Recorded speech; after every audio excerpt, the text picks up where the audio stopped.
김민재 입장에서 이건 굉장히 큰 리스크를 안고 선택한 거예요. 만약에 여기에서 보니페이스가 슈팅을 안 때리고 옆에 있는 비르츠한테 넘겼다면 김민재는 오히려 판단을 잘못 내린 선수로 몰렸을 수도 있었거든요.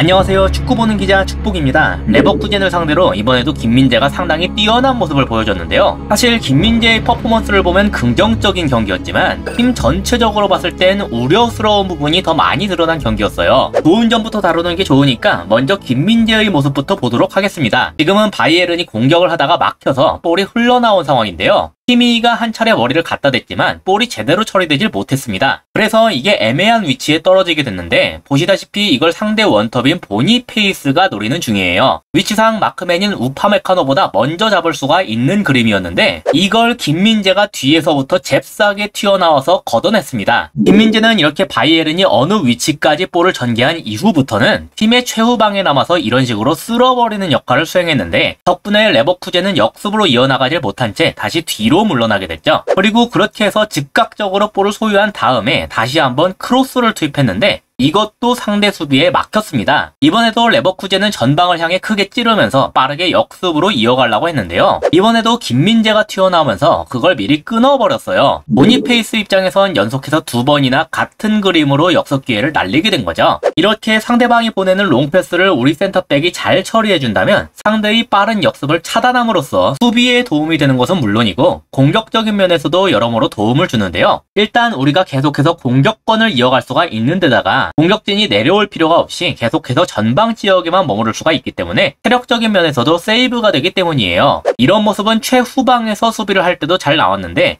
이렇게 상대가 박스 내부까지 파고들어 슈팅을 때리는 상황에서 재빠르게 적절한 위치를 잡음으로써 몸으로 막아내는 장면을 수차례 보여줬습니다. 이 장면도 만약에 김민재가 재빠르게 움직이지 않았다면 결정적인 기회가 됐을 거예요. 하지만 이런 김민재가 잘하는 모습과는 별개로 이날 팀 바이에른 뮌헨의 수비가 잘 됐냐? 저는 오늘 이 점에서 굉장히 부정적인 평가를 받는 게 맞다고 봅니다. 결론부터 말씀드려서 전방에서의 수비 행위가 아주 허술했어요. 당장 이 슈팅이 허용되는 과정을 보면 거의 한편의 코미디와 같을 수준이었는데 일단 레버쿠젠이 최초의 바이에른의 롱패스를 끊어내면서 소유권을 얻어낼 수 있었습니다. 보시다시피 당장은 아무런 마크맨도 없는 상황이죠. 그래서 이 장면부터 이미 한 명의 선수한테 눈길이 가더군요. 바로 측면에 있는 사네였는데요. 보시다시피 사네는 지금 어떠한 선수도 마크하고 있지 않습니다. 이미 볼은 상대한테 넘어가서 수비를 해야 되는데 마치 혼자서만 공격을 하는 상황에 머물러 있는 것처럼 보였어요. 그래서 밀러가 뛰어가면서 사네 쪽을 보고 막 뭐라고 외치더군요.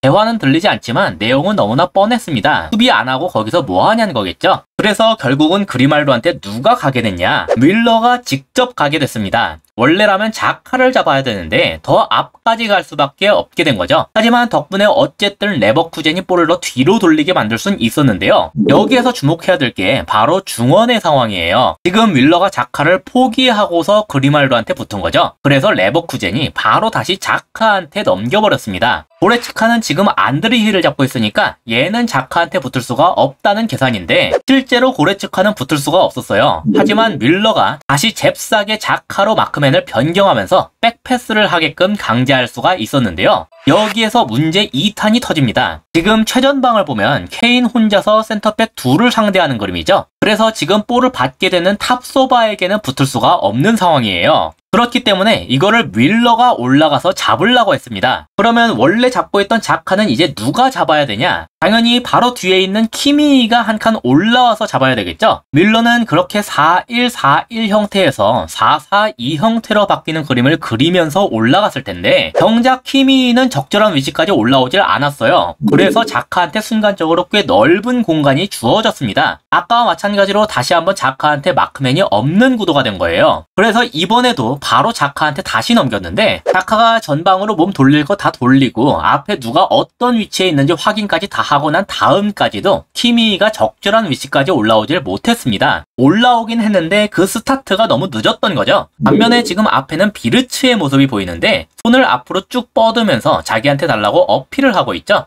여기로 자카가 정확하게 볼을 보내면서 비르츠는 정말 엄청나게 넓은 공간을 확보한 채로 전진할 수가 있게 됐습니다. 당연히 비르츠도 여유롭게 전방을 모두 확인하고서 볼을 뿌려줄 수가 있었겠죠. 그래서 전방에 침투하는 보니페이스한테 볼을 넘겨줄 수가 있었고, 그 보니페이스가 우파메카노와의 싸움을 몸으로 이겨내면서 최종적으로 이런 그림까지 만들어낼 수가 있었던 거예요. 그나마도 보니페이스의 첫 터치가 굉장히 불안정했기 때문에 이 정도까지 복귀가 된 거지, 만약에 부드럽게 받았다면 이것보다 상황이 더 좋았을 겁니다. 그리고 이 장면에서도 아까 김민재가 굉장히 빠른 판단으로 슈팅을 막아내는 모습을 보여줬다, 이렇게 말씀을 드렸었는데, 김민재 입장에서 이건 굉장히 큰 리스크를 안고 선택한 거예요. 만약에 여기에서 보니페이스가 슈팅을 안 때리고 옆에 있는 비르츠한테 넘겼다면 김민재는 오히려 판단을 잘못 내린 선수로 몰렸을 수도 있었거든요. 왜냐하면 비르츠를 잡을 수 있는 선수가 김민재밖에 없었기 때문입니다. 실제로 지금도 비르츠가 아주 위험한 지역에서 굉장히 프리하게 자리하고 있죠. 그래서 이 슈팅이 김민재한테 막힌 다음에 보니페이스가 이런 표정으로 비르츠한테 뭐라고 말하는 장면이 잡힌 거예요. 비르츠가 뭐 자기한테 넘겨주지 그랬냐, 이런 식의 말을 했겠죠. 그리고 이 정도로 보니페이스와 비르츠한테 완벽한 기회가 주어지게 됐던 이유는 밀러가 자카를 버리고 수비 대형을 4-1-4-1에서 4-4-2로 바꾸는 시점에 그에 맞춰 함께 움직여야 할 키미히가 제때 올라오질 못하면서 자카를 순간적으로 프리맨이 되게끔 냅뒀기 때문이다. 게다가 이미 압박 타이밍이 늦은 상황에서 그제서야 앞으로 올라감으로써 비르츠를 중미 라인에 누구도 잡을 수가 없는 상황, 즉 센터백이 잡을 수밖에 없는 상황에 놓이게 만들었기 때문이다. 일단은 그렇게 정리할 수가 있겠고, 그 직전에 일어난 사내의 모습까지 함께 고려했을 때 이건 비단 밀러와 키미히의 순간적인 의사소통 부재나 혹은 잠깐의 판단 실수 때문에 일어난 것이 아니라 팀 전체적으로 압박을 어떤 타이밍에 어떻게 수행할 것인지 그 부분에 대한 약속이 제대로 입혀지질 않았기 때문이다. 저는 최종적으로 그렇게 정리할 수 있다고 봅니다. 1년의 장면뿐만이 아니라 경기 전체적으로 이런 식의 전개 허용이 잦았고, 그걸 어떻게든 우파메카노와 김민재의 퀄리티 그리고 울라이의 선방 등으로 막아내긴 했지만 앞으로를 위해서 팀 바이에른 뮌헨의 수비가 개선될 필요는 있어 보입니다. 이상으로 오늘의 영상을 마치도록 하겠습니다. 시청해주셔서 감사합니다.